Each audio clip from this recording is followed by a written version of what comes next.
ওনার নাম হলো জামিনুর রহমান সাদ। মানে আমি সাদ বলছি এই কারণে, আমার আমার ওস্তাদ, আমার গুরু। যখন আমি এই 12 বছর ছিলাম তখন থেকে ওনার কাছে আমি আজকে ওনার হাতেরই তৈরি। আমি তোমার সাকলাইন স্যারও ওনার হাতে তৈরি। আজকে যে প্যাকেজেস টিমে যে খেলছে মনে করো, এটা পুরা ওনার দায়িত্বে। ঠিক আছে? তো আই হোপ ওনাকে আমরা আমাদের এপিকেএসপিতে পাই আমরা অনেক হ্যাপি যে উনি আমাদের এখানে আসছে ইনডোরে। ঠিক আছে? ওনার হাত থেকে অনেক প্লেয়ার তৈরি হয়েছে, অনেক প্লেয়ার। রাজশাহীর অলমোস্ট প্লেয়ার 100-এর ভিতরে 95% প্লেয়ার আছে যারা তোমার ওর নাম কি জানে ওনার হাতে তৈরি।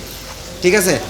তা আমি চাই যে আমার কোচকে তোমাদেরকে জাস্ট একটু কিছু বলতে, আমাদের পিকেএসপি আমাদের ছাত্রদের উদ্দেশ্যে।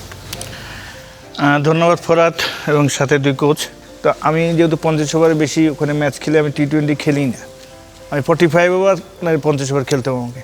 তোমরা 20 ওভার খেলো, কিন্তু আমি তোমাদেরকে খেলাবো না, কারণ আমি খেলবোই লঙ্গা ভার্সারের জন্য। আমি 20 ওভার কয়টা ম্যাচ খেলবো টিমে। তো ও national player, first class player. হ্যাঁ, তোমরা একটা সুন্দর এতগুলোই কোচ পেয়েছো। ও ফার্স্ট ক্লাস প্লেয়ার। তারপর লেফটি স্পিনার আমাদের সাকলান সজীব, ওও ফার্স্ট ক্লাস প্লেয়ার। তোমাদের কোনো সমস্যা হলে স্যারদেরকে জিজ্ঞেস করবা, যেই স্যারই তোমার প্র্যাকটিস করে প্রবলেম হলে জিজ্ঞেস করলে কোনো লস নাই, লাভ আছে। ঠিক আছে? তুমি খেলছো, তুমি ভুল বুঝতে পারছো না, আমি বুঝতে পারছি। তা আমাকে তুমি জিজ্ঞেস করতে থাকবা যে স্যার কী হচ্ছে, পরে জিজ্ঞেস করে সবার সঙ্গে হয়তো লজে। আর ক্রিকেট ভালো খেলতে হলে চোর হতে হবে। চোরটা কেমন?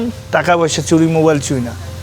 আমি যদি আধা ঘন্টা প্র্যাকটিস করি, তুমি করবা 50 মিনিট, 20 মিনিট বেশি প্র্যাকটিস করো, ওইটাই চোর। আমাকে ভালো খেলতে হলে ওই জায়গাতে তোমাকে বেশি একটু প্র্যাকটিস করতে হবে। স্যারকে একটু এক্সট্রা স্যার একটু দেখান, তাহলে দেখবো যে তুমি আরেকজনের চা আগায় গেছো। যে 30 মিনিট করছে, 50 মিনিট দেখবে যে অটোমেটিকলি তুমি একদিন আল্লাহ তোমাকে ভালো জিনিস দিবে। ধন্যবাদ সবাইকে ধন্যবাদ। ভালোভাবে প্র্যাকটিস করো। খুব সুন্দর পরিবেশ, আমার খুবই ভালো লাগে পিকেএসপি। ধন্যবাদ সবাইকে।